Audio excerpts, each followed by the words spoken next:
trying to make sure. I'm sorry if I kicked anybody off there. I just gotta refix the titling here, just like have all the titlings appropriate. But yeah, like I said before in the previously, stick around. I'm gonna be treating this like 2 segments. I'm gonna be reviewing 2 series, Build Divers and Divers ReRISE.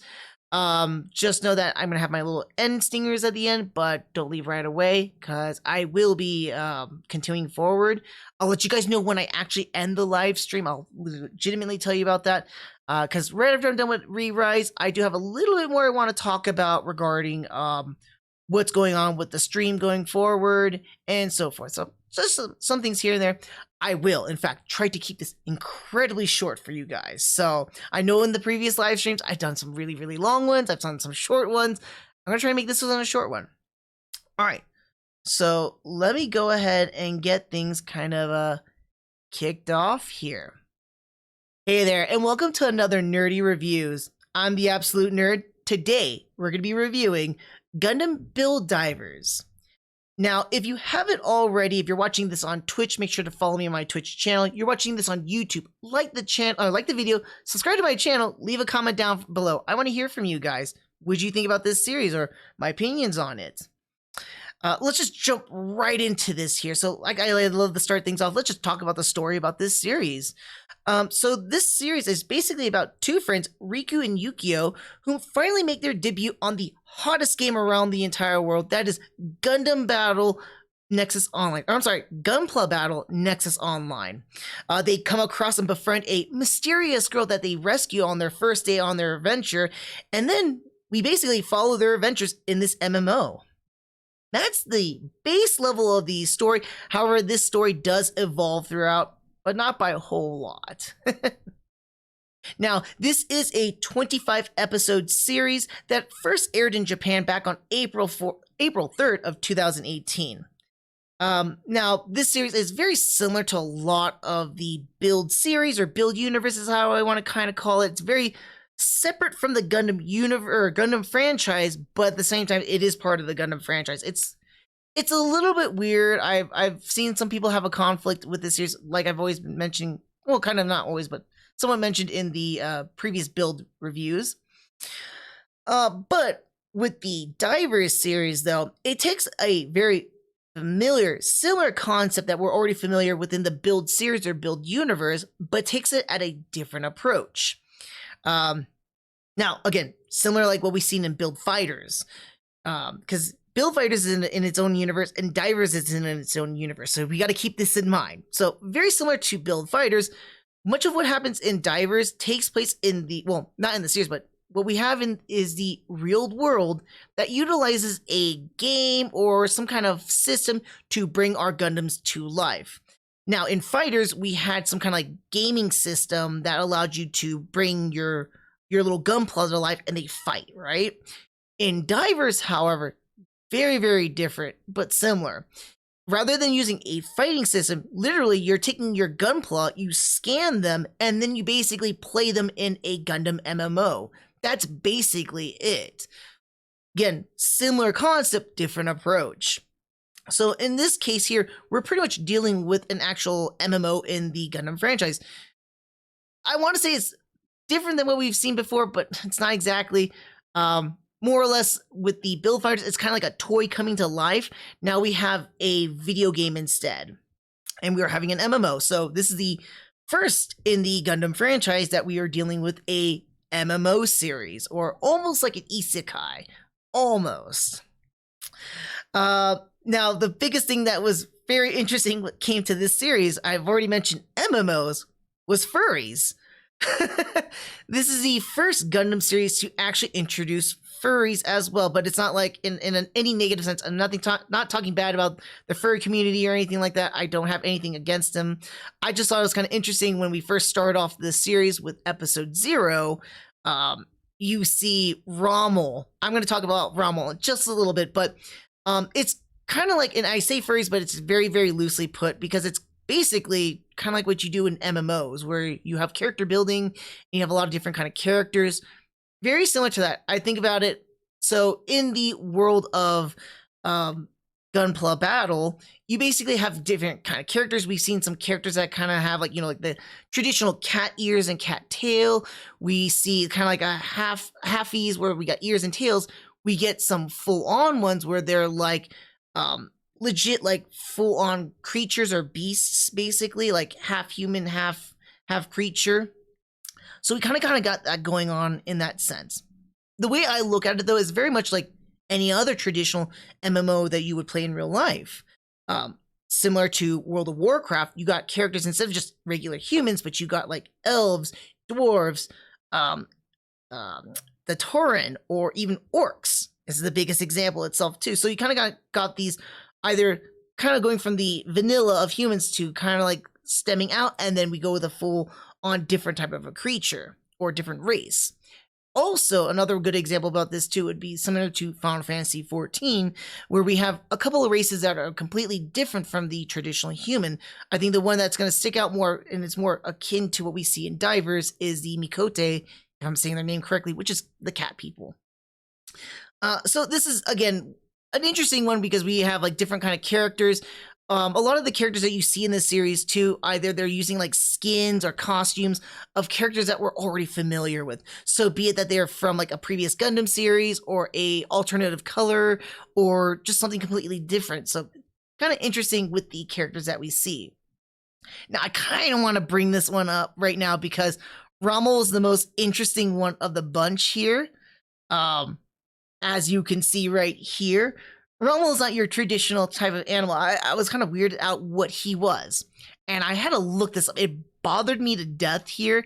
But he's and I cannot enunciate this word, but he is a Ermine Stoat.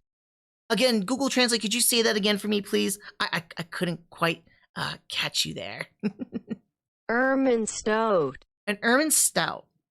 I was kind of curious what an Ermine Stout was, so I looked that up. Furthermore, I'm like, oh my god. And it makes sense with a lot of characters, how they kind of like a lot of the female characters like to interact with Rommel here.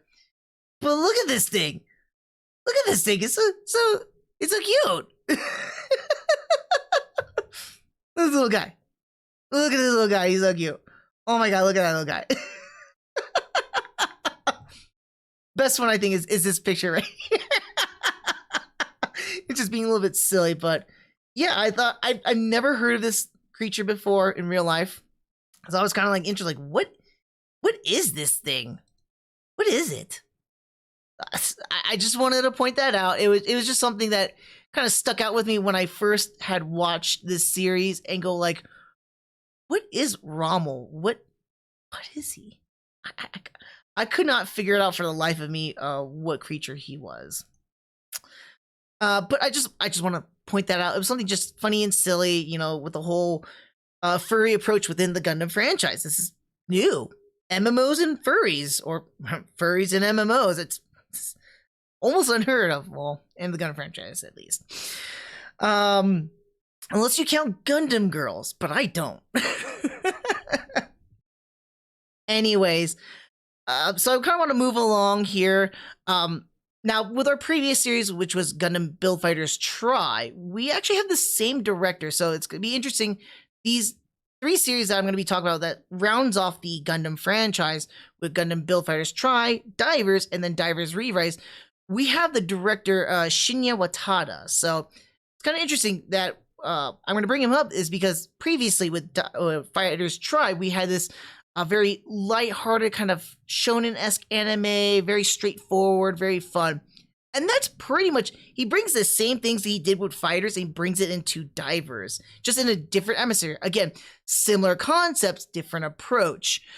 So Watada brings in much of what this series, and what is really, really enjoyable about this series is a lot of the pacing and then the action. I feel like this series with Divers was more of a upgrade and a very much a learned lesson from Try. Not saying that Try did a whole lot of things that were wrong or anything like that, but I felt like with Try, there were going to be a lot more different types of improvements or different approaches. So Watada took whatever he learned from Try and placed it into Divers. He really, really finessed it and worked out it to make it a lot more. So again, like I mentioned, it was a lot of that pacing in the action. Alongside with a lot of the atmosphere, which is very lighthearted. Much of this series is basically following the day-to-day adventures of Riku, Yukio, and Sarah, and many of their other friends that they meet along the way. Of course, there's gonna be some fun little action sequences every single, not little, but there's gonna be fun action sequences every single episode. So there's nothing really that we're gonna be missing out. A lot of it I feel is just well paced, well done, lighthearted and funny a lot of the times too. I love a lot of the characters in this series. Everyone's just flat out enjoyable, at least in my opinion.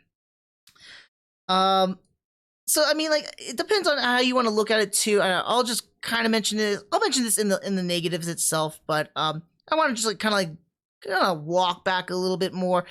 And going right back to Watada, I feel like a lot of what he's done, again, just upgrading the series. So he took what worked a lot in Try, placed it into Divers, and then added much more towards it. So we kind of get a little bit of that shonen-esque, but it's not truly like a shonen. We get a lot more of this slice of life with our characters, and we get, of course, a lot of the fun action portions of it too.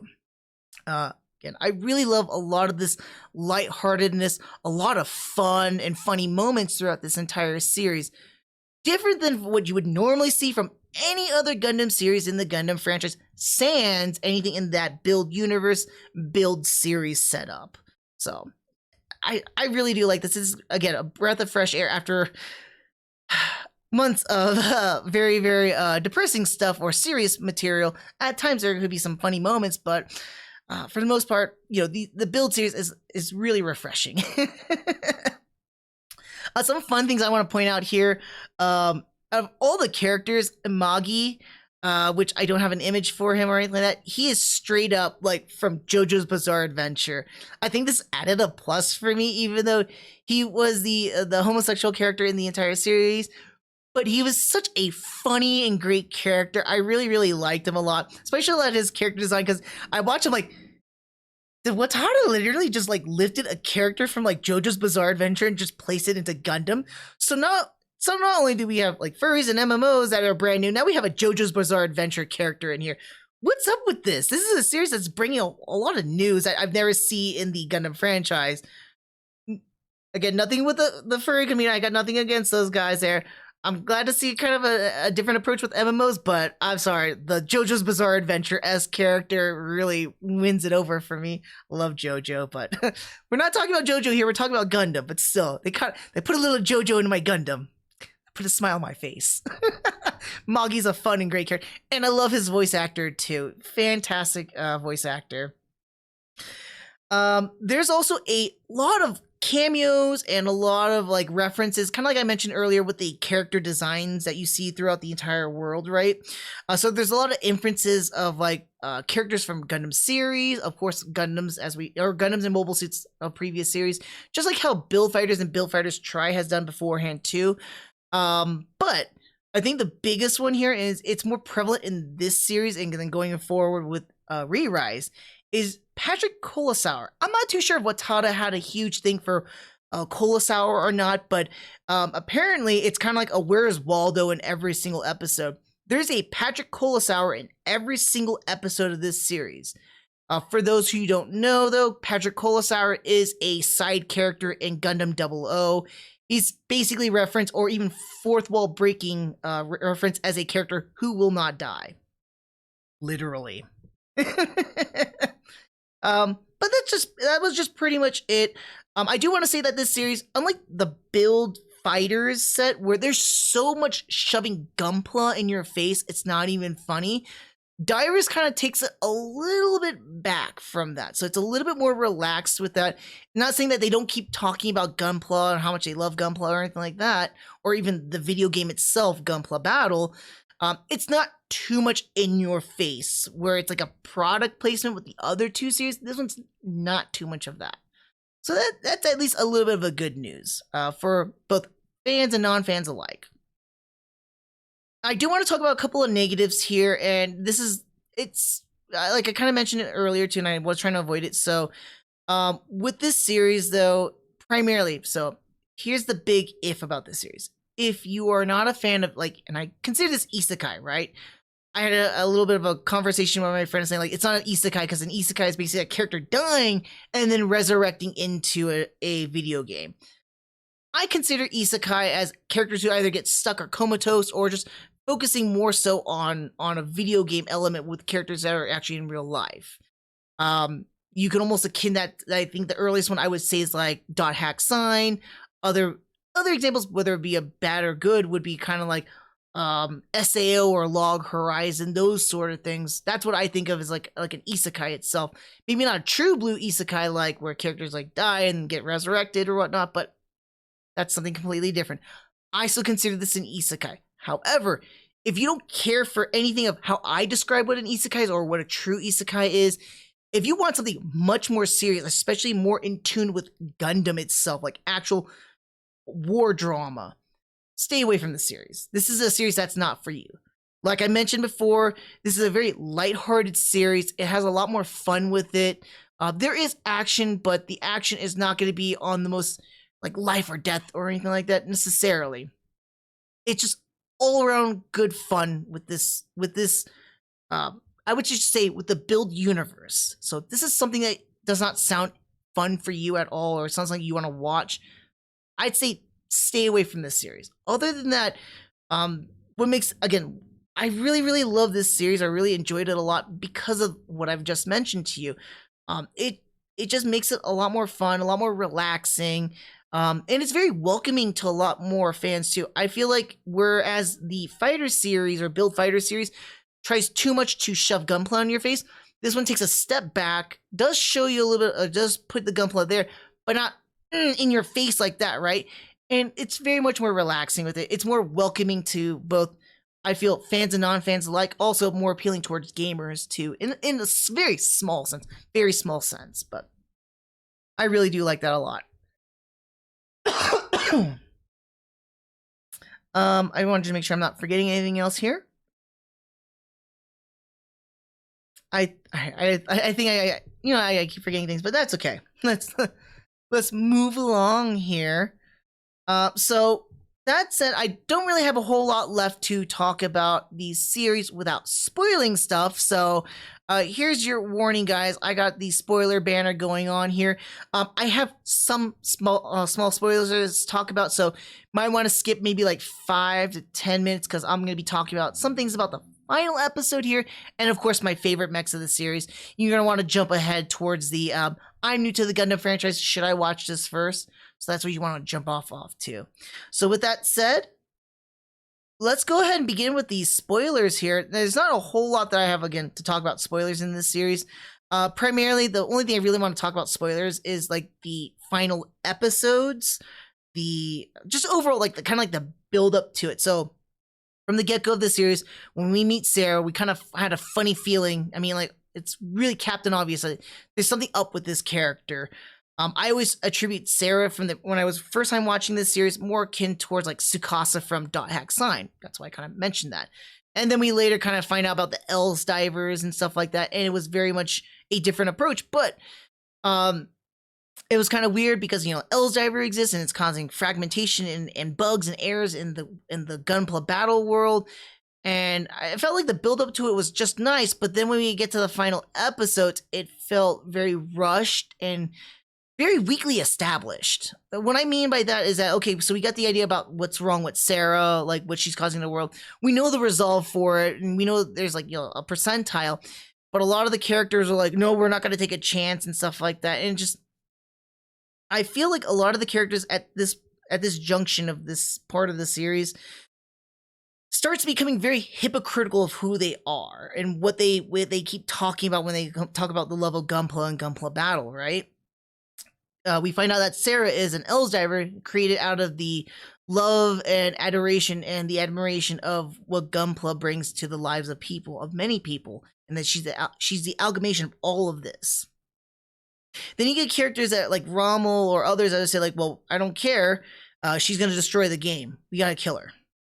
And that's the other thing that kind of bothers you. It's not just Rommel, there's a bunch of other characters too, but they're willing to kill off not just a character, not just some, you know, AI conscript or anything like that, but a legitimate life for a video game.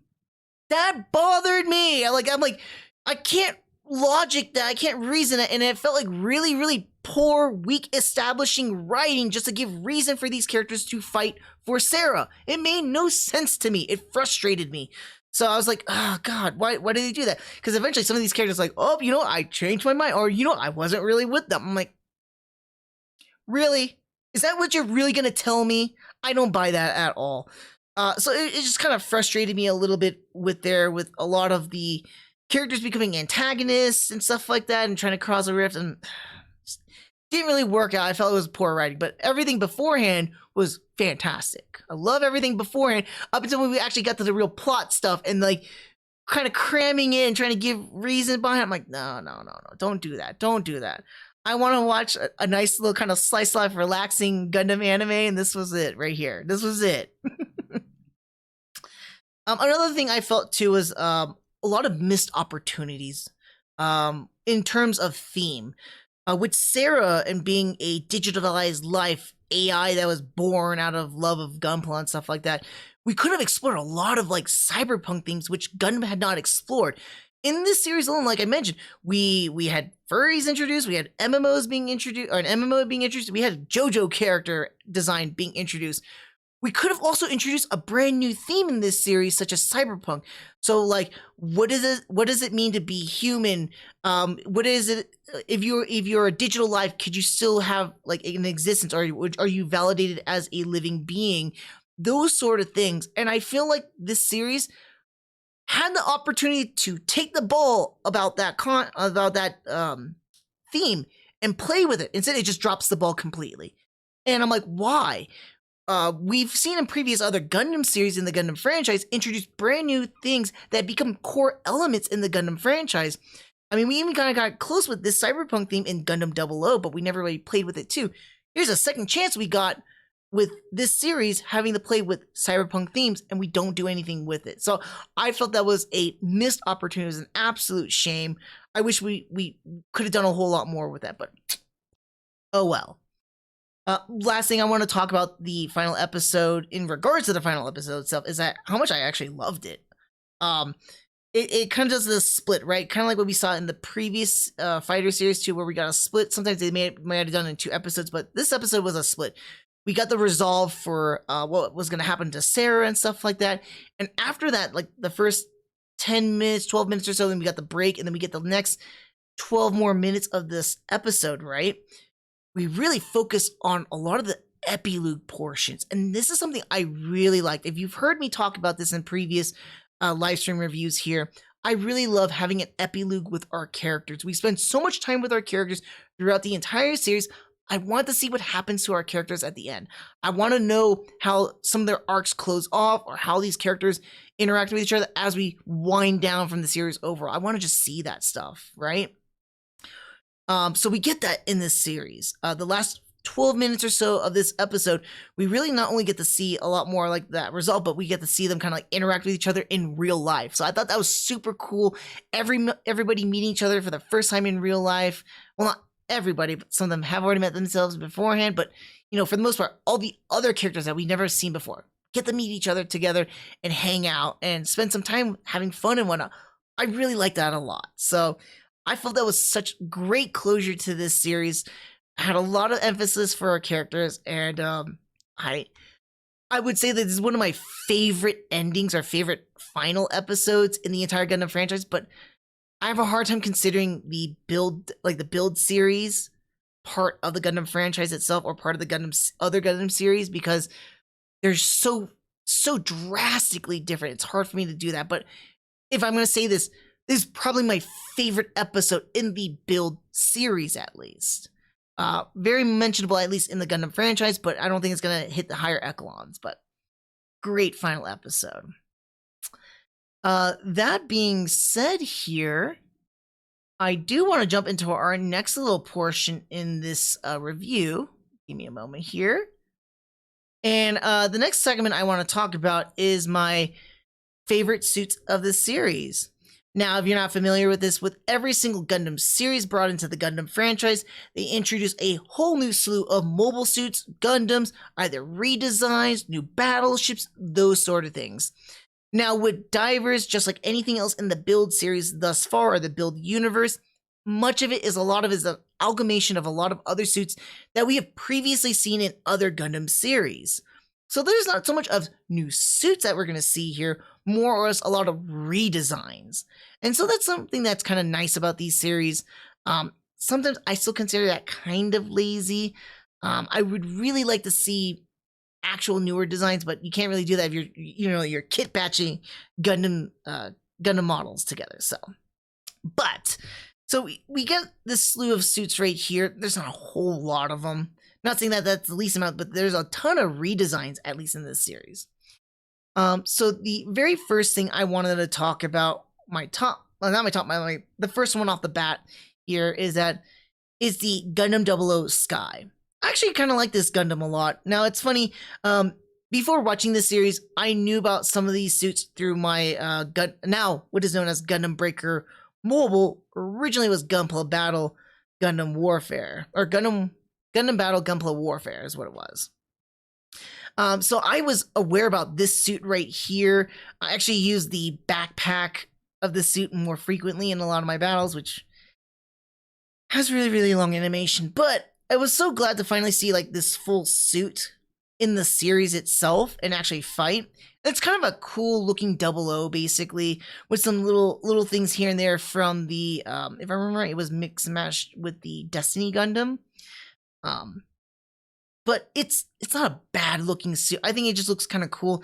Again, it reminds me of the 00 Riser a bit, but then we got these like nice little wing binders, and then the these are like basically little cannons. I'm not missing. It's been a little bit of time here, but it just has an overall nice little aesthetic behind it.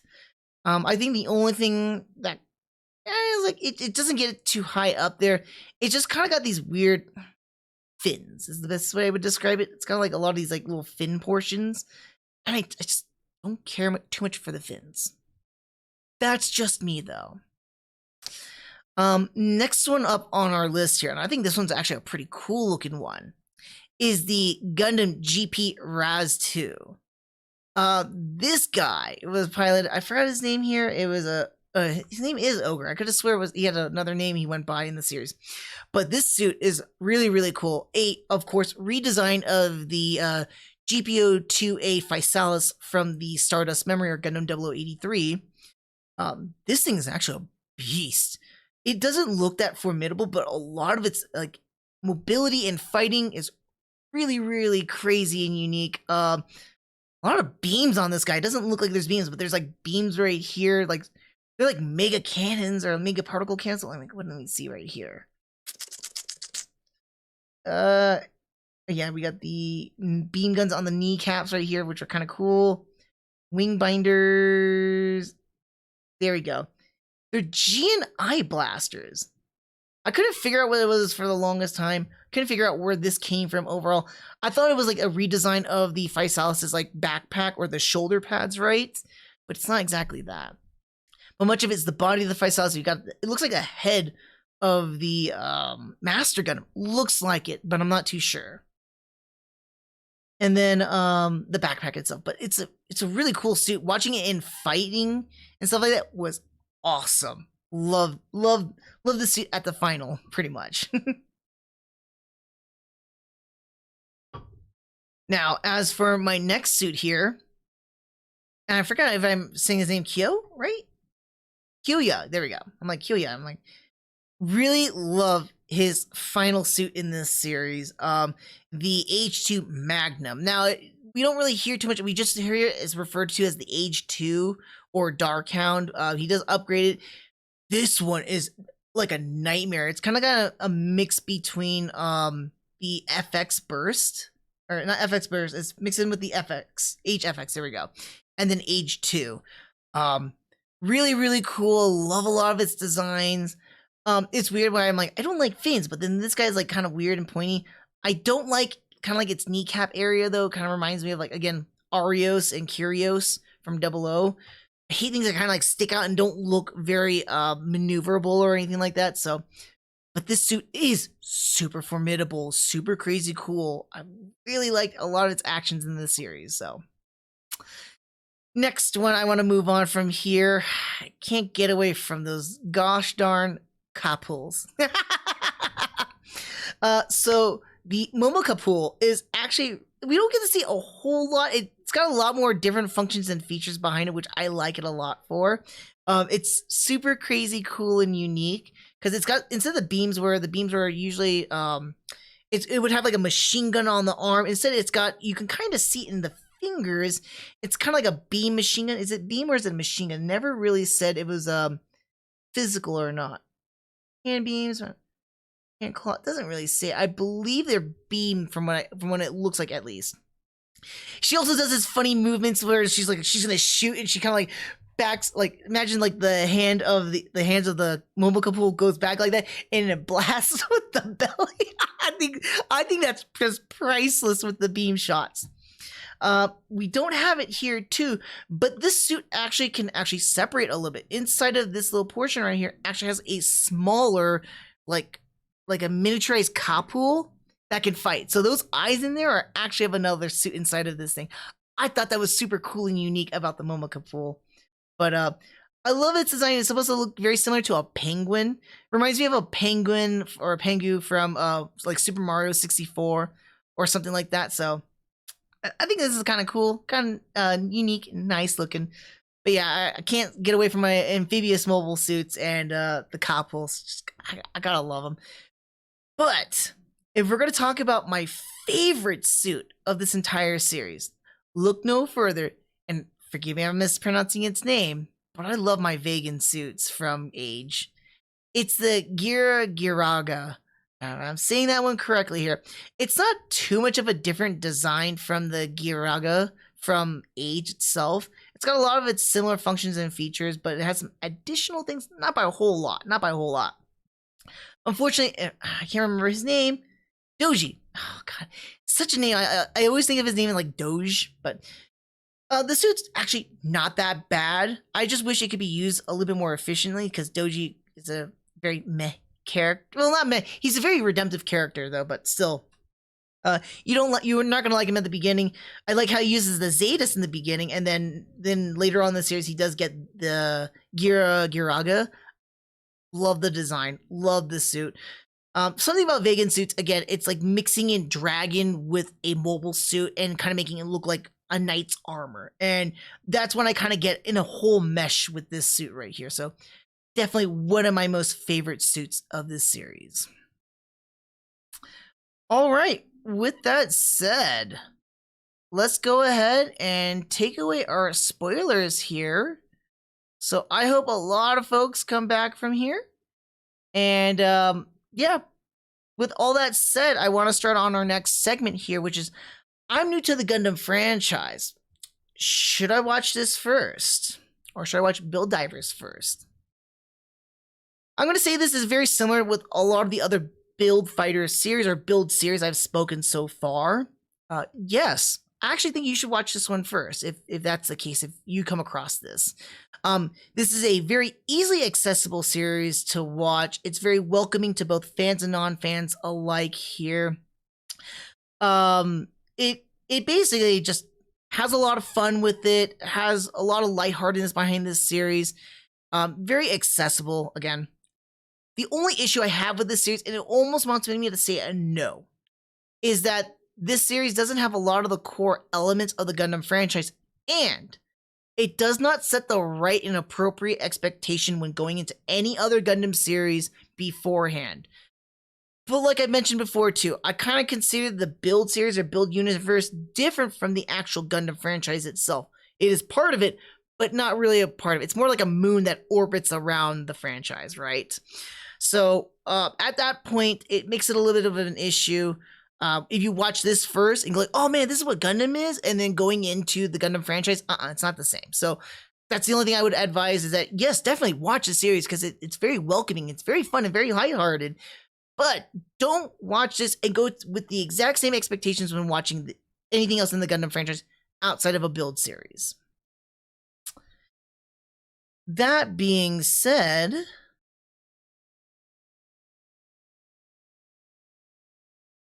as for a overall though, this is Gundam Build Divers is another lighthearted entry, another shonen off-kiltered Gundam series that's set in an isekai-esque settings, basically. Build Divers has a lot of fun with the story and the characters and a lot of the action itself. Not really worried about shoving gunpla into your face or really having a serious story. Sans getting closer to the end of the series. Because of that, I really highly recommend this series if you want an overall fun Gundam series and not, again, too serious or anything like that. Maybe to wean you into the Gundam franchise itself. Gundam Build Divers gets a solid, fantastically fun 4 out of 5.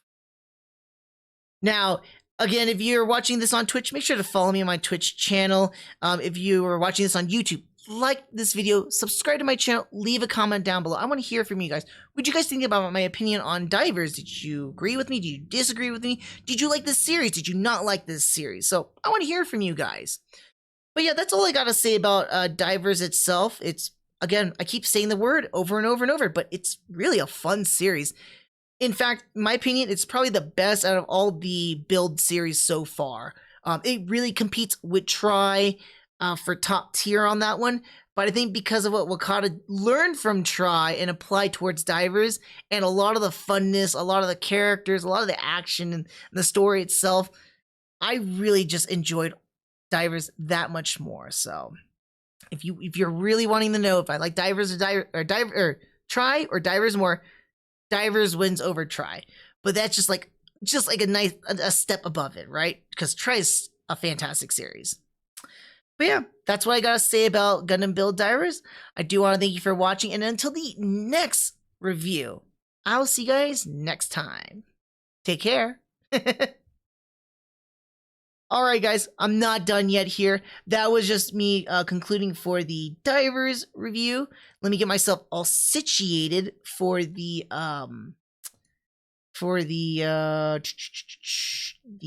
ReRISE portion. It's not a whole lot that I got to change up from, because the Divers portion is right there. See?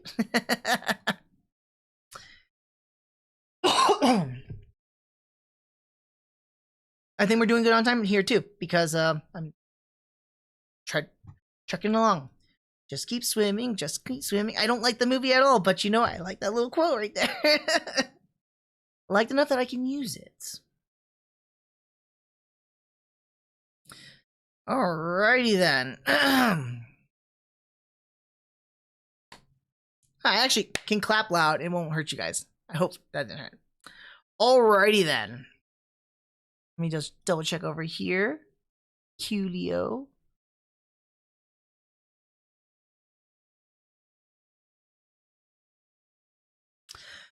Alright, let's go ahead and begin on to our next review here. Hey there, and welcome to another Nerdy Reviews. I'm the Absolute Nerd, but you can just call me Brisson. Today, we're going to be reviewing Gundam Build Divers ReRISE. Now, let me just give you this real quick here. If you're watching this on Twitch, make sure to follow me on my Twitch channel. If you're watching this on YouTube, like my video, subscribe to my channel, leave a comment down below. I want to hear from you guys. What do you guys think about this series or my opinions on it? That being said, let's go ahead and jump right in onto this here. We're going to start off simple and fresh with the story. So, Gundam Build Divers ReRISE. I'm going to try and just call it ReRISE from this point here. ReRISE basically takes place 2 years after the ending of Gundam Build Divers. We follow Hiruto and 3 other players as they band together to take on a new story mission that was just recently released. However, this story mission seems to be a little bit strange and real at times for the players. That's the base level of the story here. It does evolve a little bit. I would not say too far away, but it does evolve from that point here. Now, ReRISE is a 26-episode series that aired on Gundam Info's channel on YouTube back on October 10th of 2019. In fact, it's been the 2-year anniversary at this point here. Now, this is a direct sequel to Gundam Build Divers. However, while watching this, I'm going to tell you right now, if you watched Divers beforehand, it will not feel like it's a sequel Not for a long while. Now, with ReRISE, this is going to be a little bit of an interesting one, and very similar to what I mentioned in my previous review with Divers as well. We're taking a similar concept here, but it's a different approach. Now, I've mentioned before here too, where Build Fighters, or the Build series, or Build universe, I take it completely different from the Gundam franchise. It's kind of like a moon that orbits around it, because it's very different in a lot of different types of tones and atmosphere and storytelling compared to anything else in the Gundam franchise. Mostly is war drama, and it's kind of like toy/shonen anime. At this point now, we're kind of getting closer towards an isekai and toys rather than anything else. Now, with ReRISE, I mentioned this previously too, but Shinya Watada returns again as the director. This is the third time he's directing a Build series. He originally directed Build Fighters Try. He did the last series, Gundam Build Divers, and now he's doing Gundam Build Divers ReRISE, or did do that one. But unlike Divers, where Divers is very similar to Try, where they're very lighthearted, very fun with a lot of likable characters too, fun and interesting action itself too. ReRISE takes a very different approach. Again, same concept. We're still in the world of Gunpla Battle. We're still in this MMO. We still have our furries, and I'll talk a little bit more about that too. Not by a whole lot. But it takes a very different approach. Same universe, but different approach. And when I talk about different approach, it's a different atmosphere, a different tone, and different themes throughout this entire series. ReRISE is pretty much a much more serious, at times even darker, than anything else in the Build series thus far. It's, again, a very different direction. I don't know how I would say that, if it's a good or bad. I've heard different things from a lot of other people where they would say, like, I didn't like it because of the different direction, not what I was expecting.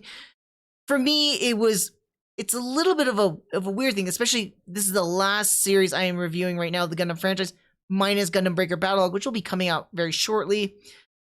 But it's just this different take, right? We've had 3 back-to-back lighthearted anime series, and then we get something that's much more serious, almost in tone to Gundam, like the Gundam franchise itself. So it gravitizes that moon even closer, almost amalgamating it together. Almost, not quite.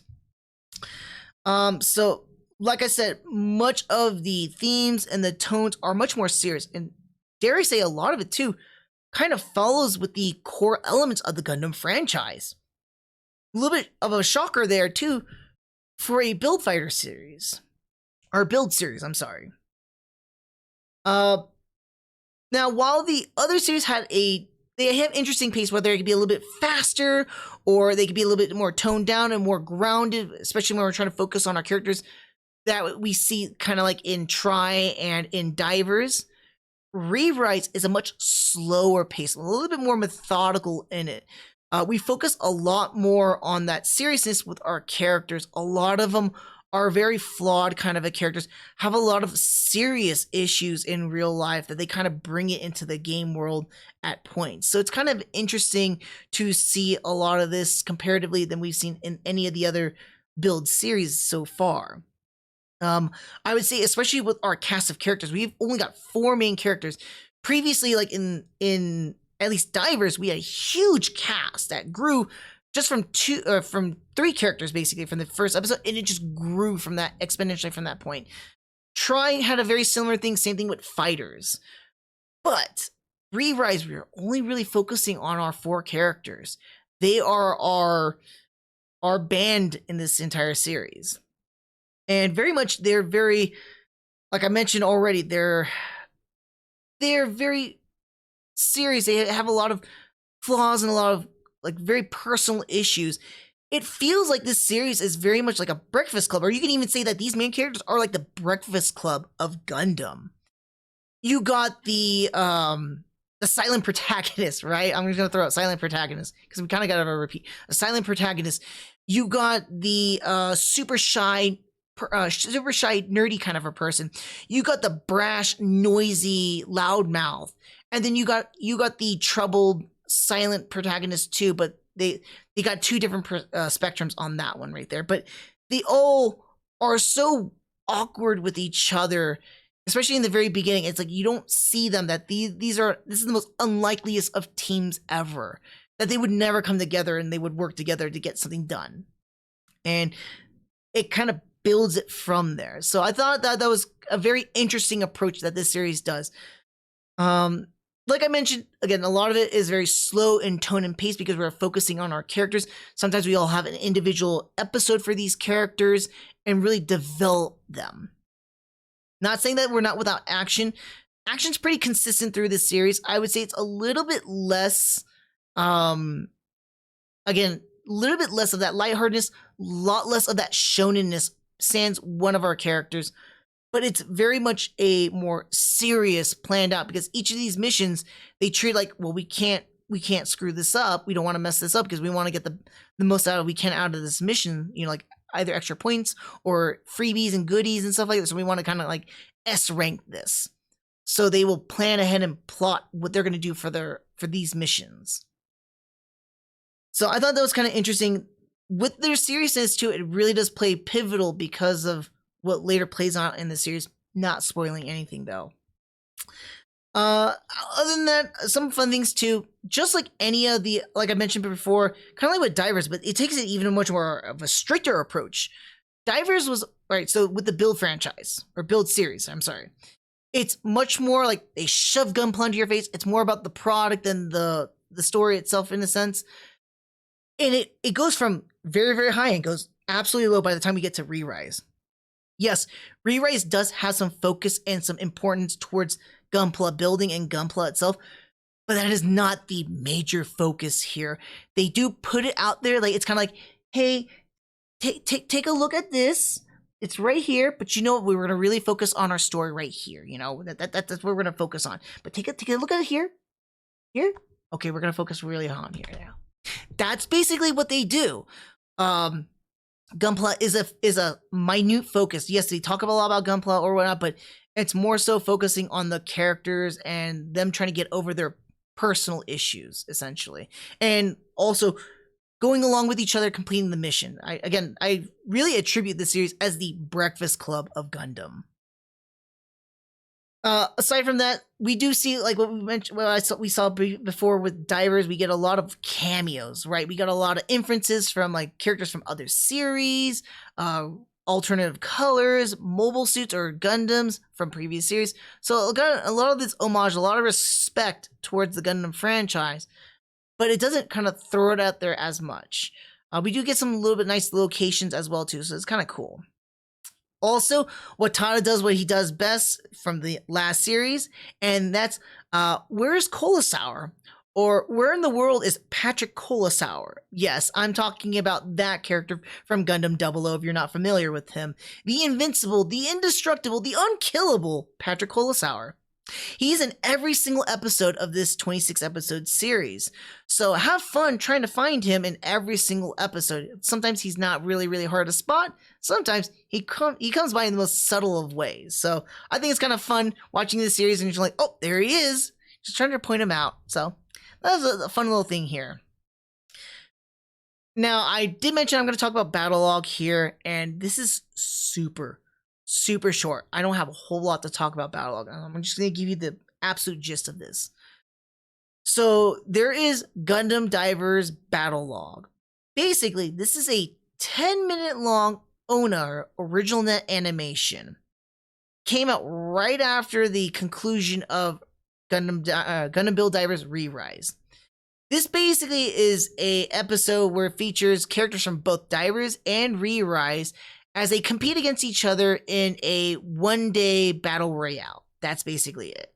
The fun thing about this series is that we pick characters that we find that they might be similar to each other, or suits that would be similar to each other. That's the most fun out of it. I think my favorite part about that, not really spoiling much because it's only a 10-minute long ONA, is the fight. Finally, we're getting some iron-blooded orphan stuff into the series. Yes, we got some characters that use like parts from it, like the Gujin Rebaked, for an example, but and we see a mace in one of the battle logs, but it's not a big thing.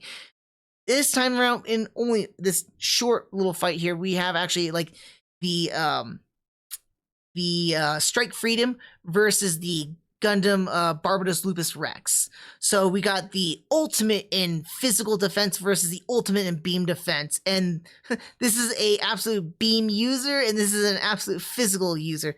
How would they fight? And I thought it was a very interesting and fun fight to watch. Other than that, I mean, some of the other ones are kind of fun with the characters and stuff like that. Honestly, though, unlike the other battle log from Fighters Battle Log, right? This is actually a very skippable ONA. Unless you really want to watch the fights, which are fun, it's skippable. Doesn't add anything really new to the characters that we know about. Doesn't really conclude anything. Not like, again, where I mentioned the Build Fighters battle log, because at least with that one, we do get some character completions or completion of a story with Sayori from Fighters, for an example. But here in the Divers battle log, it's just purely fighting. Nothing really to add to the characters. I think that when the series ended for ReRISE, you can just end it off right there. You don't need to watch the battle log. But if you want to go for it, I still recommend it if you watch the ReRISE, at least, or both Divers and ReRISE, so you can get a little bit more of like some additional fights that are fun to watch. Especially, I really did like the Strike Freedom versus the Lupus Rex. So that's what I got to say about battle log. So there's, again, not by a whole lot, but it's just a fun, easy watch, but absolutely skippable, not necessary. That being said, let's go ahead. We're going to jump right into spoiler territory, folks. So if you don't want any spoilers, here's your chance to run away right now. I'm just going to be talking about some spoilers about the series, kind of like overall alongside with the ending, and talking about my favorite suits of this series. So you might want to skip. It might be, last time it wasn't exactly 10 minutes, but I would say just skip ahead 10 minutes or so till you see the banner gone, and it's just all about the, I'm new to the Gundam franchise. Should I watch this series first? That being said, let's go ahead and talk about spoilers. So this is the first thing I want to talk about, is that this is the second time in the Gundam franchise we are dealing with aliens. Technically third, depending on how you want to look at the Vegans in Gundam Age, because I would almost want to consider them Martians, not by a traditional standpoint, but they are kind of Martians. But some people say that, oh, it's a third time. I don't see it that way, because it's humans going to Mars and whatnot in Gundam Age. Sorry, in Gundam Age, humans going to Mars, living there for generations, and then becoming Martian / Vegan. So I don't consider that as aliens. Whereas this is legit, we're dealing with aliens on this different planet. I think it was kind of interesting how in this series, even though we were dealing with video game fantasy, right? ReRISE turns that fantasy into realism, and they brought fantasy into life, literally. They bring these suits to life through the sands, and they fight on this planet to protect these real furries. Not character avatars, but real furries, basically. A real alien race.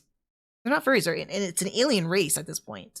So I think it was just kind of fascinating. We're really stepping out of the bounds where Dyrus grounded everything in reality. ReRISE took it out there, and I think it kind of fulfills. If we don't make any more build series, I think it fulfills the whole entire quadrilogy at this point, because Build Fighters, when it first started off, was in real life but very fantasy with Reiji, right? And then we go to Tribe, which is straight up serious, real life only. None of this like crazy, except for the very end of the Island Wars, where we get tied back towards fighters, right? But it's all serious throughout. Then we get Divers, which is again set in a video game world, but it's very, very serious. So we got two core. It's kind of like an Oreo or like a sandwich or something like that. We got this core good stuff of like seriousness, right? Or the funness in a real world. And then the outer, this breading, right? Or the cookie. I like to think of it as an Oreo, right? Because I love Oreos. It's the hard cookie. It is the bringing us back into that fantasy realm. And that's what ReRISE kind of does, especially towards that very end. is that we are no longer in this real world. We are now back in a fantasy setting. So it just kind of completes it, full circles the build series. And I think if we don't make any more build series afterwards, it would complete that circle. I'm pretty sure though, with how the build series is, they'll probably make another one. I don't know how they will or what they will do or if they will sequel it or not. No one will know but Sunrise at this point. But I think it's a kind of nice way how it ends it off at this current point in time. That being said, too, I mentioned this earlier in the review when it came to being a direct sequel, but we wouldn't find out about it till much later in the series. Because as we watch a series and they kind of take on the name of Build Divers, it's so weird that our crew here, it doesn't feel like it's in the same universe. We know that for a fact, but it doesn't feel like a sequel. Like, how is this related in that sense? Like, what happened to our Build Divers from before? Whatever happened, what's going on?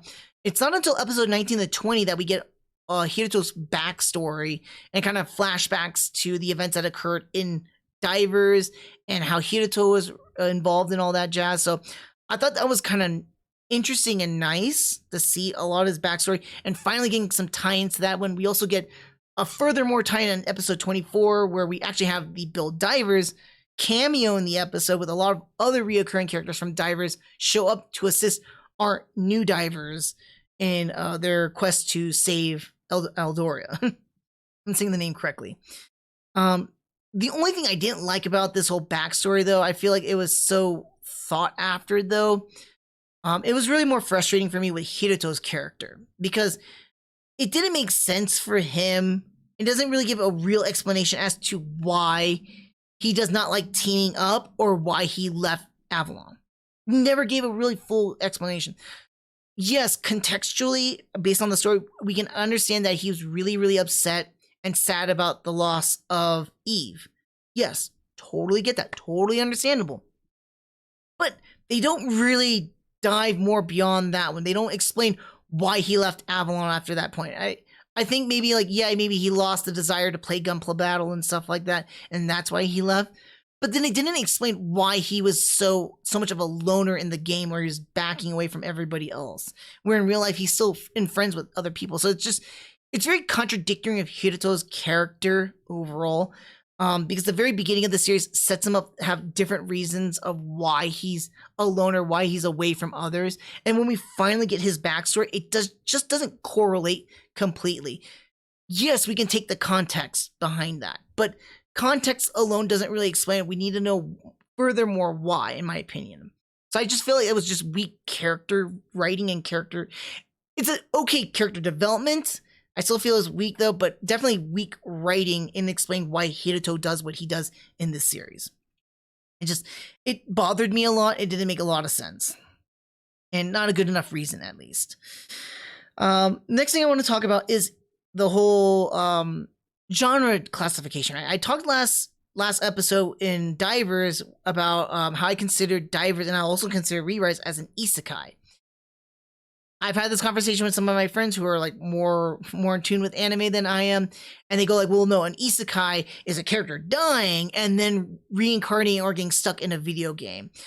My definition of an isekai, and I'll back it up too, is that it's basically a character that either gets comatose or for whatever reason is now stuck in this world. Either character or characters stuck in this world. I start this off as simple as going far back for me would be like in Dot Hack Sign with Tsukasa being stuck in the world of the game. So, and then I use other examples as of current day, not too much of a current day at least, but there's Sword Art Online or SAO or Log Horizon. These are examples I use as like, that's an isekai to me. A series about an MMO or a character stuck in an MMO, those sort of things, that's an isekai to me. I know isekai is another world, but that is quite literally it. It's another world for these characters to me. So that's how I brand it. That's how I describe as what an isekai is. Now, Divers is really more far off, even though the way my description of it too, a lot of people would probably disagree with me and say like, it's not an isekai. It's far from that. I can argue furthermore though with ReRISE though, it's much closer to an isekai, especially with, am I saying his name? Misaki's character. So Misaki is a character who uses a Seltsum Gundam who gets comatose because Alzum basically drags him into their world and his soul is not exactly stuck in a video game, but in another world. So it gets really kind of crazy there, like with this description. I thought that was kind of interesting, and that's a very good example of an isekai. It's not quite literally another world in a video game, but in another world. So if anyone's going to argue, well, is a character who dies, or I'm like, the wording of isekai is another world, translated from Japanese, another world. This is a character who is not only going into another world in a video game, but into an actual another world out there in space. And I was like, that's crazy. That's some meta stuff right there. I just wanted to point that out. I thought that was some interesting stuff, some crazy stuff, some funny things to point out. Other than that, let's go ahead and begin with our next little part right here. And that is the segment of my favorite suits of this series here. Now, if you're not familiar with this segment here, with every new introduction or new Gundam series that's introduced into the Gundam franchise, we get a whole new slew of suits, Gundams, redesigns, battleships, those sort of things. I've mentioned before with the other previous Gundam, or the build series though, a lot of the build series doesn't actually introduce us to new Gundams or mobile suits or battleships or anything like that. What it does though is introduce us to a lot of redesigns. So a lot of the suits here are a lot of redesigns. We do get some original suits in this series though.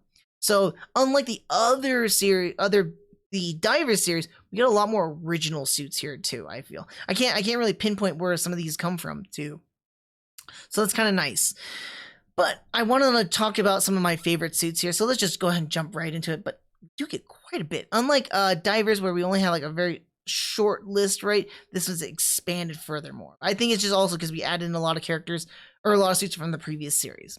Anyways, I want to start us off with the Valkylander. I know it looks really goofy and weird in its true form or its Gundam form. That's why it made me sad when I tried to do this and it didn't pull it up, but it had the other version of it here. But this is the Valkylander. This is the first time when we see the Valkylander. Let me try and scroll them up a little bit for you guys here. Oh no, there we go. Trying to get them a good view for you guys here. Whatever. But yeah, that's the Valkylander right here. I'm gonna point up here. I keep pointing the Valkylander. I really like a lot of its designs. I love dragons, so I'm like, I love this dragon-esque look to it, and then it can transform. Another cool thing that I like too, into the actual form it's supposed to have. Sorry. Woo. Apologize for that, but it transforms into its actual form right here. So I really like the Valkylander. It's just overall looks and appeal. It doesn't really stand out as a very formidable suit though. That's where we kind of jump across and we get to my next one here, which is the X-Valkylander. X-Valkylander actually can put up a bit of a fight. It actually has some really, really strong capabilities behind it. It's a little bit cooler looking than the first form, but I also love the Saint Dragon Charger form, or the X-Gundragon mode. It looks like a traditional Chinese, like almost like a Chinese dragon kind of look. Also, taking designs from, I forgot the name of that. Oh my lord. If I can remember his name, it shows his name at all.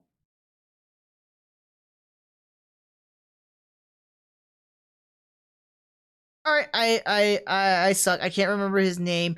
There's the Sacred Beast. I'm just gonna call him Sacred Beast because that's how I remember it. They keep saying Sacred Beast, Sacred Beast, Sacred Beast, but he actually has a name. Par takes the designs of the Sacred Beast and he utilizes that for the design for his redesign of the Valkylander, or in this case, the X-Valkylander. So I really like that design right there. We don't get to see it too much in this form. We mostly see it in this form right here. Makes me a little bit sad, but we do get to see it to some extent in this form. But I like both the Valkylander and X-Valkylander. Again, dragons that transform into Gundams. What's more to say about that one? So my next favorite suit, though, in the series, oddly enough, is not any other traditional suit. Now, I made fun of this back in the Try review with the Super Femina. So the mobile doll May is actually another interesting looking suit right here, because it's actually a legitimate suit this time around. It was used to fight in combat. It's actually the controller of May's Wodom pod. It's inside of this thing. But it's super agile, super like shooty, and super shooty. Really cool looking design. Yeah, really like it a lot. It has its place. It has its utilization. Yeah, odd and not oddly enough, but it looks almost exactly like May if she was just turned into a Gundam, basically. Sans that her hair is not black, which is kind of weird. I thought that like if they made her already look just like her character, like everything else looks almost like her character minus the hair. Like I'm surprised they just didn't turn that black. I thought these dolls are supposed to be like the inference of what they are, their digital selves, right? But then again, this is in the world itself, not in the real world, in the digital world of Gunpla Battle. So there's that. Now, my next one, this was really hard for me to pick because I like both forms in utility and the appeal of them. So it was really hard and it's a little bit of a tie. Right now, the way I have it set up, I think is how I like them. My second one, or first one, however you want to look at this, is how's it going, guys? And Zappa, what's up? Oh, I just realized, like, so I had seen like couple of ones. I'm sorry, I didn't see you, Zappa. Thank you for reminding me of Calderon. I appreciate that. I absolutely forgot about that because, like, in all honesty, I haven't watched this series in about 3 weeks now. So I'm finally getting around to finally reviewing this one after a little bit of a hiatus on Gundam, at least. Looks like the cast from Final Fantasy. You know what? Not too far off from now, especially with the mobile dolls. I could pull up Sarah because I think Sarah shows up here. So like a good example, like, so we got mobile doll May right there, and then we got mobile doll Sarah, and it definitely looks like something like, it looks like the, I forgot the robot race's name in Phantasy Star Online, but it looks very much like the robot race, pretty much. So I thought that's actually a nice little point to bring out. I've never really thought about that offhand. I haven't played Phantasy Star Online, not since the DS. That's like more than 10 years ago. Oh man. Oh, Cass. Thank you. It's Cass. Thank you. I'm like, wait a second. What was it called? Like, yes, there you go. But continuing onwards though, with the second one is the Mars 4 Gundam here. Basing it off of the planet Mars. I kind of like, so Hiruto has an interesting system where it's the core Gundam, and then it's based off of the armaments that they can be added towards the core Gundam as part of the planets in our solar system. I thought it was kind of unique and nice. Each of them having a different type of fighting tactic. Mars 4 is something I really did like. We see Mars 4 more frequent than the other ones, besides core Gundam and Earth 3, if I'm remembering correctly. And Mars 4 was mostly a close quarters, close combat type of a suit. Actually, it's actually really cool in the Gundam Breaker mobile game. I did like a lot of its parts too, but in the series, it's actually really, really neat, cool. I love the sword. I don't think, they don't have any picture of the sword itself. And like I was mentioning, it kind of has the combination with the core fighter that it uses, or the fighter. And so they have these like different armors or different settings on the fighter itself. So I thought it was kind of cool. We don't see it as often like that, but it's super cool. Let me take a look right here. Mercury. Okay, so it's funny that you mentioned about that, Zava, with the whole aquatic types, because I do like amphibious suits as well. Not a whole lot of them, but like a lot of the amphibious suits I mentioned in my previous reviews, like the I like Akai. I love the Hygog Kapools. I die for a Kapool, and I love them that they keep showing up. It's funny, the last review that I did for divers, the Momo Kapool played up pretty high. She was that was a second tier suit to me in my setting right here. Oh, you're watching on both accounts. Oh, awesome, thank you. But yeah, so that's what we had for the Mars 4. I did like the armor setting it had right there. I think we've seen it like only a few times, and we always see like a lot of the armor sets too at the beginning of the end, or the beginning credits, like at the very end of that opening credits portion. It's really, really nice and cool. Very formidable suit though. I think a lot of it, especially when it's kind of like it's called like the Heat Sword 4. It's based off of the kind of like 00 in a sense, Double O Quant, if I'm not mistaken. But cool looking suit overall. I love its utility behind it.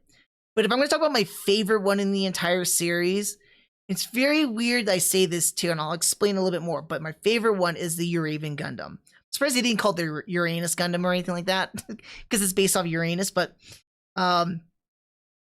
so here's the armor. I just want to show off the armor first, because we do see this like a couple times too. It's very cool looking, very, very sleek, kind of like a jet fighter, like a traditional jet fighter, right? So I kind of like that a lot.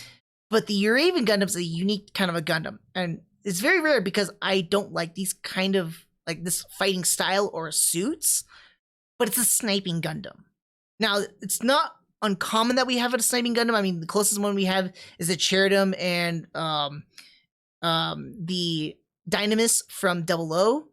But with snipers though, they're just not. I don't like snipers in general, be it in video games or in the context of fighting itself. I think it's just cheapy D. But in the context of a fight, you need to do what you need to do to win, right? So with a sniper though, this suit was really, really strong. This was, if I'm not mistaken, it was Hirato's best suit, and he had to pop it back out because he had a lot of personal issues with this suit because of what had happened and what had transpired previously in the series itself.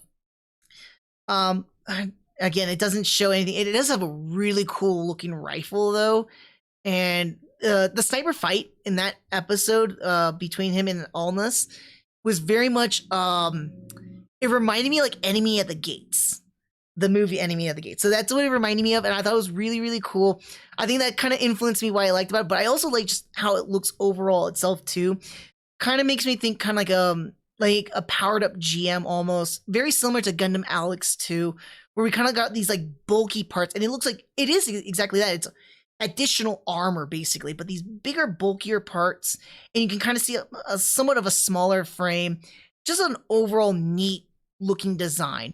Not as pointy or like finny as some of the other ones or anything like that, but I just like how grounded it is and how armored up it is. But that's pretty much like it is what it is. That's why I'm like, it's a little bit hard for me to pick between the Uraven Gundam or the Mars 4, because both of them I liked.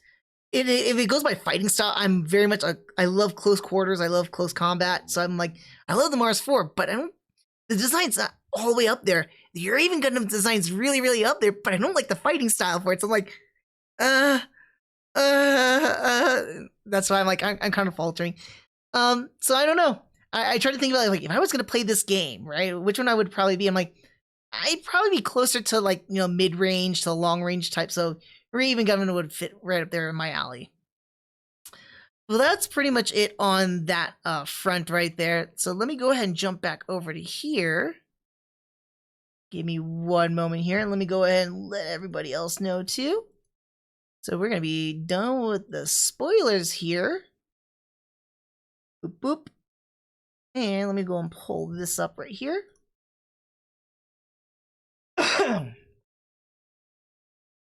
Alrighty then, so hopefully everyone is coming back from the spoiler section or jumped on ahead, whichever it would be.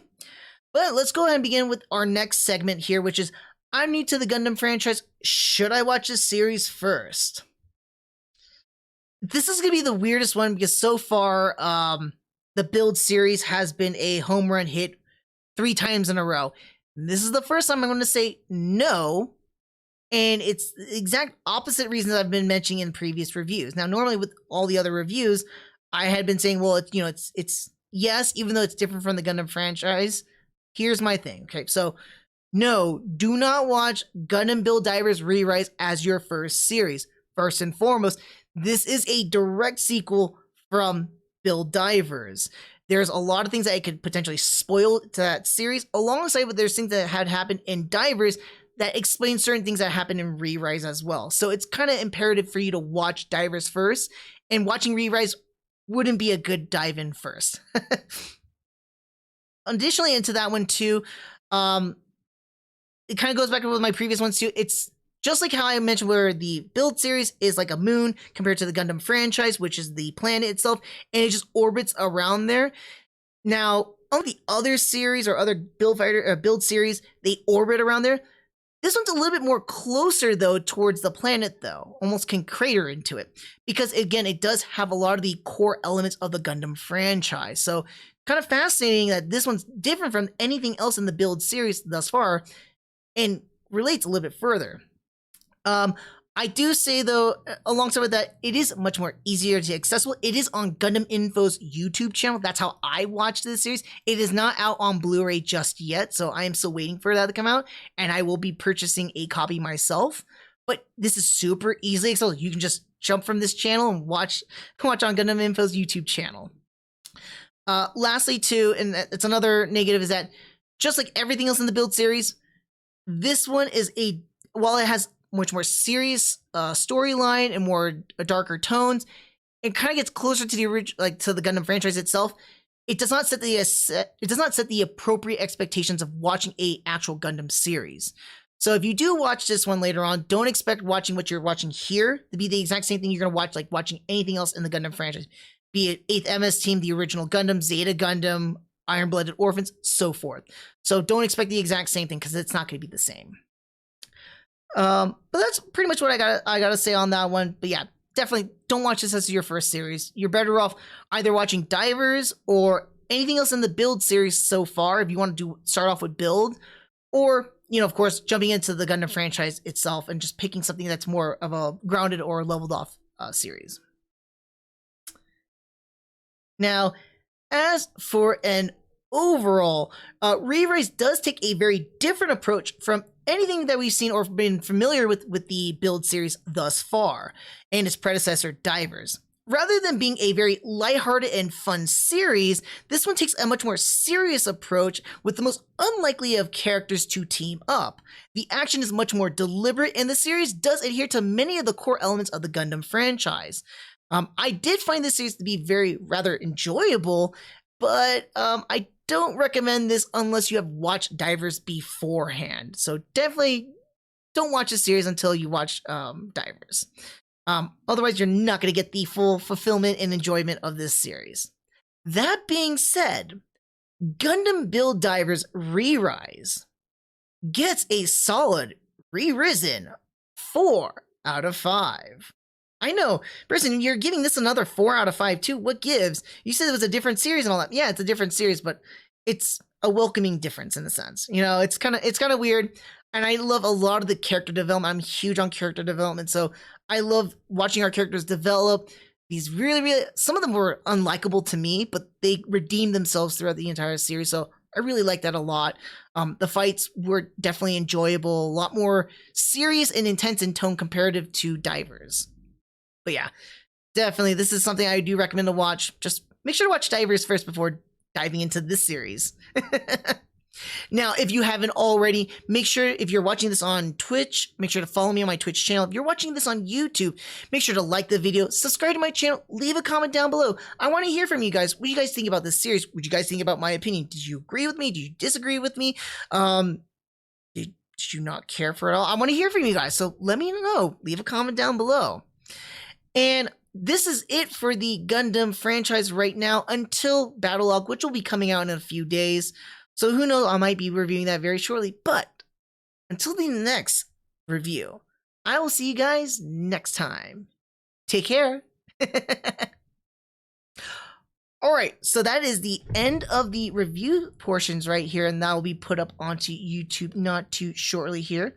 Oh, yes, Zappa, give me a second here, let me read that here. If you want to talk to me outside of YouTube, I think the best way, I do have a Twitter. If you don't have Twitter, you can always try and reach out to me on Discord. Let me see if I can get my Discord stuff here. Now, I'm kind of inept with some of this stuff here. It's kind of weird. I use social media a lot, but on Discord, let me try and see if I can find my name, and I don't know how to do it. Here we go. You can reach out to me here. That is my Discord name right there. But you can definitely reach out to me in that means. And then yeah, we can definitely talk about setting something up. I saw that what you were talking about back on on the review that I did or whatnot. What I was trying to say was that like I totally get that you want to do the live stream for Super Robot Wars 30 because that's what I'm planning on doing too. Because I was planning on doing like once it comes out, I was gonna just do my first playthrough by myself. I'll stream it and I'm gonna do it by myself. But if anything else, we could probably do like a playthrough together or something like that and have some commentary on that. Definitely, because that's something I was kind of planning along the way.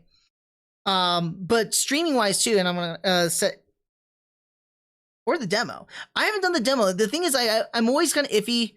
So here's my little quirk, right? Usually when it comes to something that's either brand new or anything else, I stay away from demos and trailers. I like to know what it is, and I like teasers and stuff like that, but I don't like to know anything beyond that. I usually like it's same thing with movies and it's same thing with video games. The least that I know about it, the better. I like to know some things, but not a lot. So that way when I get to it, whether it's watching a movie, watching a series, or playing a video game, I get a brand new experience. Like I come in there fresh. So for another example is going to be so of course I'm going to be, this is part of how I was going to say this, so next week I'm not sure what I'm going to be streaming. I might do another live stream review, but it might be later. I'll give a little more details later too. But the following week I'm expecting to stream Super Robot Wars 30. And I'm going to come in there. It's going to be a first playthrough blind. I'm going to just try and enjoy it. I know a few weeks after that, though, Pokemon Brilliant Diamond and Shining Pearl comes out. My wife and I will be playing that. She would not be able to stream it. I think if I could try and set her up, I might want to try to have us do it like a dual stream if possible. I don't think so, though. But what I'm going to try and do is we're going to be streaming that as well, too. But what I was trying to tie everything into is that previously I've played Pearl and Diamond, so I already know what to expect. It's not a game that's going to surprise me beyond some of the new mechanics or some new things that are going to be introduced, and I have no idea about it. Like the only thing I've been aware about Brilliant Diamond and Shining Pearl, I'm just going to call it Diamond Pearl, so it's less words on me. The best thing I know about them is that they're remakes. I don't know anything else about them, and that's why I'm like, when I come to it, I want to experience it. I think it's funny when I was talking to some other people who were messaging on Twitch too, and kind of format how I did some of my reviews too, is that some people don't like the spoilers, right? Not so much as the spoilers will ruin it for me. I'm just all about the journey. I love the journey of things because that's the real experience. Let me catch up to what you were mentioning to. I haven't touched either. Yeah, I was gonna pay the route on the demo, not taking from my LP. Okay, so I have the opposite experience. See, going blind is harder for me because I'm a contributor to the... Oh, okay, so yeah. All right, so... I mean, the only thing I could think negatively towards that is that, yeah, because you're trying to contribute. If you're trying to do it firsthand, that makes sense. But if you're not caring about being firsthand, then that's okay. Because then you can always replay it. So you can play the first time around and then maybe take some notes and then do a second time playthrough and then really focus on that. That's just my perspective. I don't know what I'm talking about necessarily, but that's how I was thinking about it if I ever approach something like that. It's kind of like how I think about when I'm doing my reviews. So it's funny, like I was going to mention here. So overall, so here's Streamwise. I kind of told you guys how it is here, but the way I have my stream kind of set up here is that every week I'm going to be doing a live stream review. Next week, so I've been doing everything early in the morning, as you're seeing right now. The only reason I'm doing it early in the morning is because I've been helping my wife set up, so I'm already up and doing stuff, and I'm live streaming. I think 2 weeks from now, so next week will be the last time I'm going to be doing a early live stream because my wife will no longer be needing my help in the morning, so I can actually stream later on. But she's going to be here, so it might be a little bit distracting or a little bit noisy too. So that might change up some things here. It's gonna change up some of the time frames. So I might redo my schedule just a little bit, but I'm also planning to do between my live stream reviews and I'm gonna be doing some gaming streams.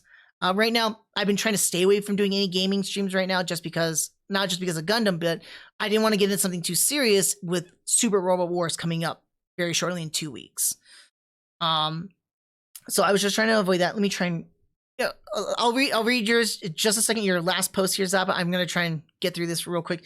But basically, I want to stay away from gaming for right now. Up until then, I might do a horror gaming stream though, Not too sure. Spencer showed that he might want to do some gaming too, so I might want to join him on like some Dead by Daylight or Devour or something. I don't know. I'm not too sure, but might do something. I want to try and do a little bit more frequency of gaming since now I have more open nights. Now I'm no longer tied down to watching this mess of Blu-rays anymore. That's long and done with. But I'm gonna try and find time to actually do some gaming streams. But once Super Robot Wars 30 comes out, I'm gonna be balancing between that, streaming that, and then doing some live stream reviews.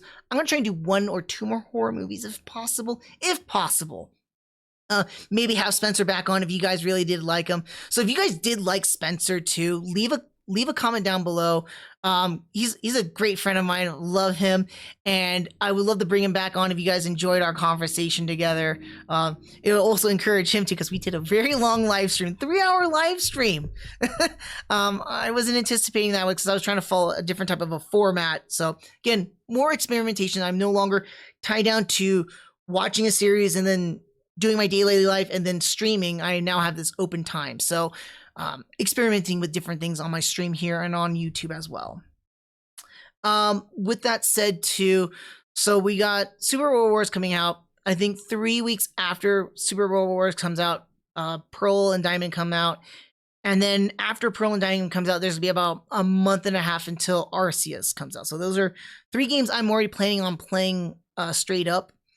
That's not going to, again, take up the timing of what I'm going to do for my live stream reviews, because I'm going to try and keep my live stream reviews, again, on Saturday. But I'm probably going to spread them out throughout the week. So you might see me do more frequent. I'm going to fix up my schedule, see what I can do to adhere to that schedule, and stream actual gaming. Saturdays, I'm going to keep it to our live stream review. And I might just do an extra streaming afterwards if I'm not too tired or whatnot. And, game stream. Who knows? But other than that, there's plenty of games on my Steam that I've been wanting to play. I also got myself, finally, not to show off too much, but finally got myself an Elgato. I've been buying these cheap little knockoffs or whatnot of a capture card, like 18-20 bucks on Amazon. And after the second one has busted on me, I said, screw it, I'm going to finally sink in some hard cash and invest in this. So that's telling you how serious I am with gaming. So I will be probably doing some more after at least with Super Robot Wars. We're going to be doing some more Switch gaming and streaming that. And also I do have plenty of games on my Steam, so I want to stream that as well. Particularly, I want to try and jump into Final Fantasy again. So start from Final Fantasy 1 and not skipping 14, but I'm going to end it off with 14 and actually play 14 as a nice little mainstay. So that's streaming wise. YouTube for you folks, very much what I mentioned before too. I'm in the process. I keep pulling out those Blu-rays because I'm ripping those Blu-rays. I'm trying to get footage so that way when I make some nicer videos, and I think what I'm going to be doing is more of a not off the camera. If you saw some of my original like solid reviews and stuff like that, where it's a lot more kind of like a video essay, right? And more of like a solid essay review on something. And that's what I'm going to try and do. I'm going to keep them short for you folks. I think some of you weren't happy. I got some feedback, at least from family and friends, about like the length of how I started off really, really short, and then it kind of got long, and then it got short, and they got really, really long. So I got enough feedback on that one. I'm going to keep it short for you folks. So just like the live stream right now, live stream's only been going on for, at least it's showing for at least hour and a half. So I did great doing the reviews. They're probably gonna be like 30-minute reviews on YouTube. Those are live stream reviews. So what I'm gonna be having is I'm gonna be presenting you guys some newer stuff. So I'm gonna be reduxing a lot of my reviews in that format. It's gonna be like about 10 to 15 minutes. I'm gonna keep it relatively short for you folks. But if you want to get my full review, so those ones are gonna have like short and sweet, straight to the point. If you want my full reviews, you can always check back to my other live stream reviews I've done of those series. So that way you get the full experience of what my thoughts are on that series. I'm still going to be doing a lot of my Gundam theory stuff alongside with reviewing some other things I wanted to do. And I'm thinking, so that's what I was going to do. I'm going to be doing some fixing around the channel too, so I can make things a little bit more accessible for you guys. But I'm going to try and keep any live stream review that I do going forward, keeping it to an hour or less. I'm going to try my best. That's my goal for you folks, keeping it an hour or less for a live stream review. Not saying the same thing for a gaming live stream that can go on for hours, who knows, but live stream reviews, I'm going to keep it an hour or shorter for you guys. If you guys want me to do it longer, let me know. But the feedback that I've been getting is like, keep it more condensed. Because sometimes I kind of rerun the same comments that I make in the previous portions of my reviews. So try to keep it onto that level. But I'm going to still do my live stream reviews, and I'm going to do coherent, cohesive, shorter, concise reviews on YouTube. So anticipate to look forward to that one. I'm going to spoil it, at least anybody who watches the live stream portions or whatnot too. Another thing that's coming up very shortly is the Digimon Vital bracelets. So I'm excited for that. I'm going to be streaming what I can of that and doing some video reviews or videos on that too. It's going to be kind of hard because a lot of times with the Digimon, they are very time consumptive. So there's not, unless I'm really pinpointing the times of evolutions and stuff like that, it's very difficult for me to film that or try to get that on there. But I will try and do something fun with that too.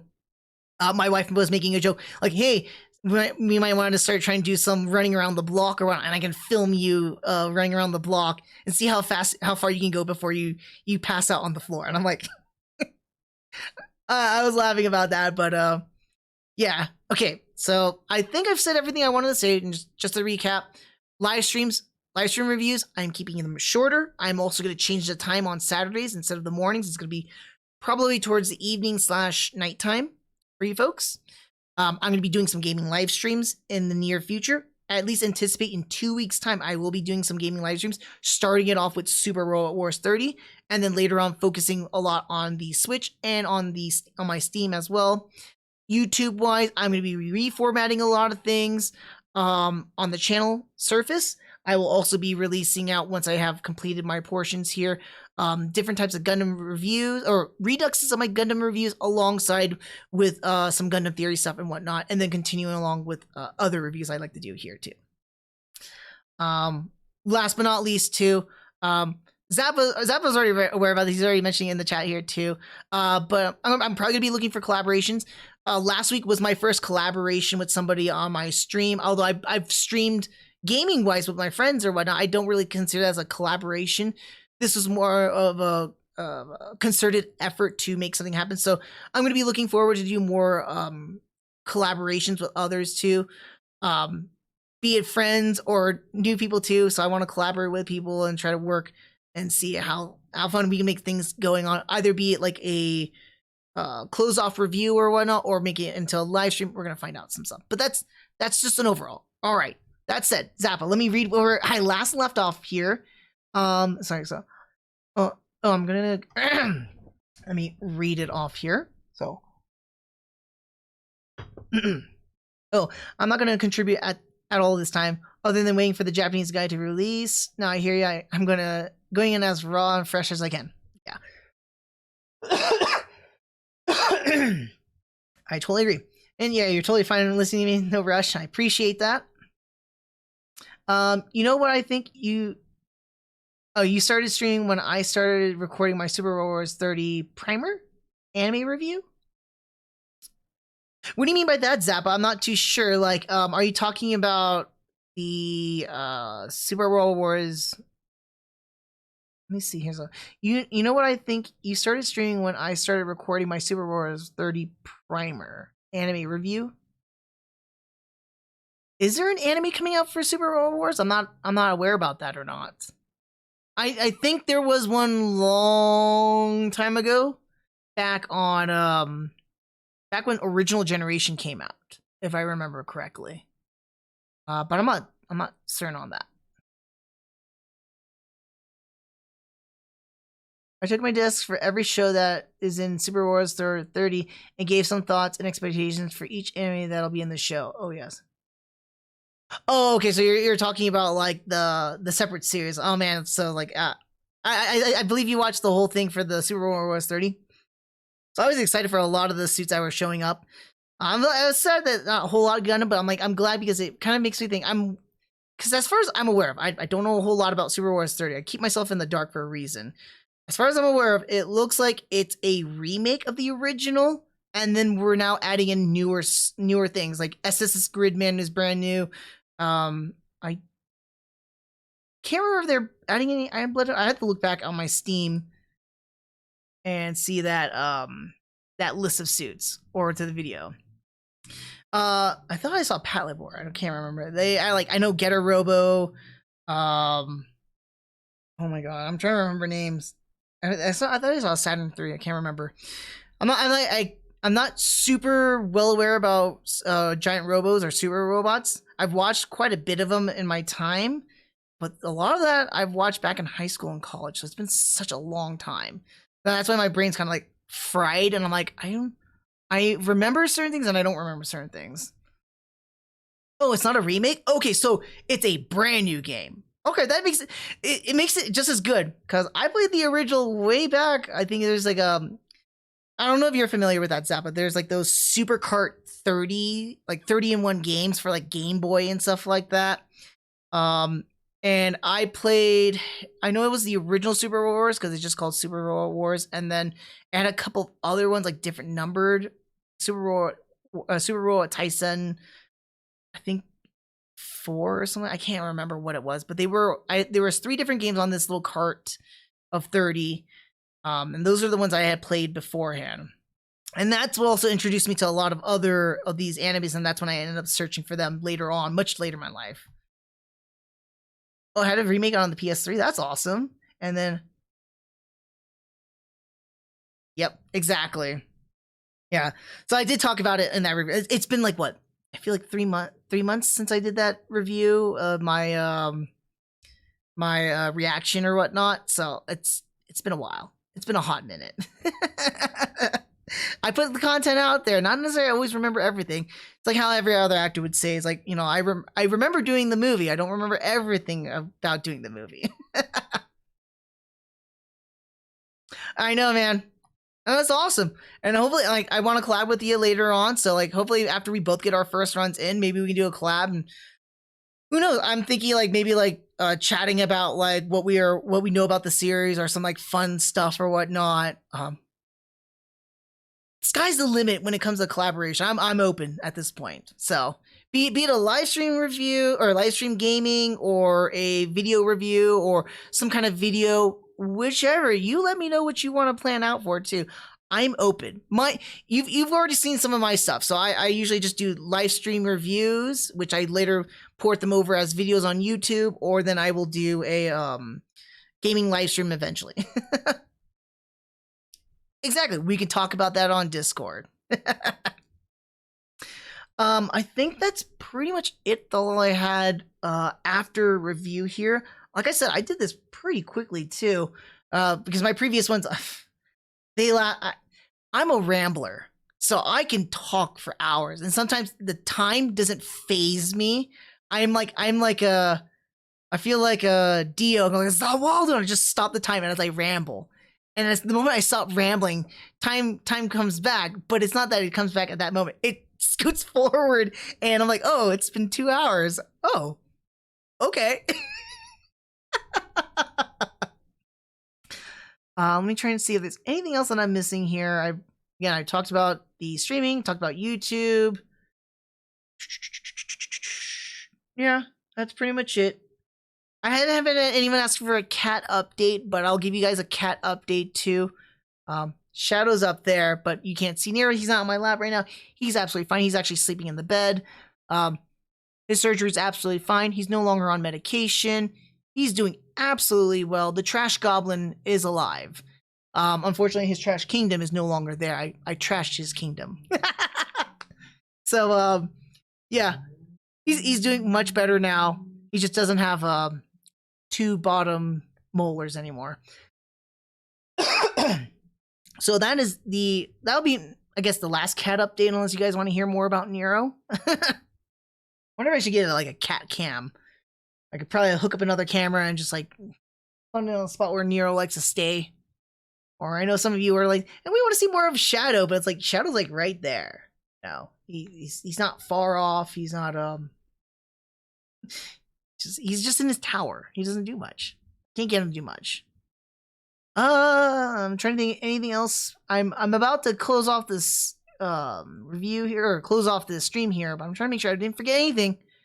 because I didn't get a chance. I couldn't update you guys last week on anything that was going on too, because literally, I had Spencer on, so like just trying to make sure like I got the review going, and then we ended it off. And the moment we ended off, we still had stuff to talk about, so I didn't want to hold him down or anything like that. I already held him down for 3 hours. I felt bad. I can talk. I can talk. If I need a filibuster, people know where they can go for a filibuster. All right. Yeah, that's pretty much it. I think the only thing I had left was the collaboration part. I didn't really elaborate more on the collaboration. I kind of touched it when I was talking with Zappa here. Last thing I want to talk about, I've already recapped everything else. Just last part about the collaboration. But yeah, if you watch this live stream, you catch this tail end, I'm probably gonna put out some tweets too. Try to reach out to others whoever are trying to like grow their channel, either be it Twitch or on YouTube. Who are trying to grow and they want to collaborate. I'm looking for collaborators. It's either I could be a special guest, or if you guys want to guest on here or be a reoccurring, I'm cool either way. Right now, I'm just trying to figure out content to utilize. The only thing I can think of collaboration wise on my end, at least, bringing people to what I do, is a collaboration on live stream reviews and stuff like that, or on anything that I do gaming wise if they're gaming the same thing. I'm not really out thought on that one just yet. Again, I haven't really dived too much into this, other than like, I want to collaborate. Okay, well, what do you want to collaborate on? I'm like, I don't know. That's me right now. But yeah, I'm looking for collaborators. Probably gonna plan out things a little bit more thoroughly. Again, nothing's truly in the pipe works. Nothing other than like what Zappa and I have been talking about in the shortest of terms. But it's more or less just something I've been thinking about doing. And it's more or less, gotta get the thought, like I kind of preach a little bit, get the thought in motion, start committing to the motion, and then work on the motion, right? So right now I got the thought in motion, but I'm just trying to flush it out now. So it's just taking time. No longer do I have to worry about Gundam. I still have a lot of things I need to write regarding for Gundam, though. I'm not done yet because I have a lot of scripting I need to do for these other videos, so that's gonna take some time, but as I was thinking, like, it's either live stream reviews, gaming reviews, or that's why I also offered it. Like, if anybody else has their particular thing that they want to do and they want me to collaborate onto that too, I'm like, that's something else too. That's the only things I've been thinking about so far. I haven't thought outside of the box too much on that one there. Still, again, trying to reinvent the wheel as I'm spinning. That's the fun part. But we're gonna keep going from there. So at this point here, I'm gonna go ahead and call the stream. I'm surprised at how short I was able to keep this. I think the only thing that's almost every 30-minute portion of this stream so far has been review, and then the after conversation. So I am going to officially end the stream here. So I do want to thank you all for watching, everybody for chatting. Thanks for stopping by, Zappa. Really do appreciate that. Looking forward to collab with you as well.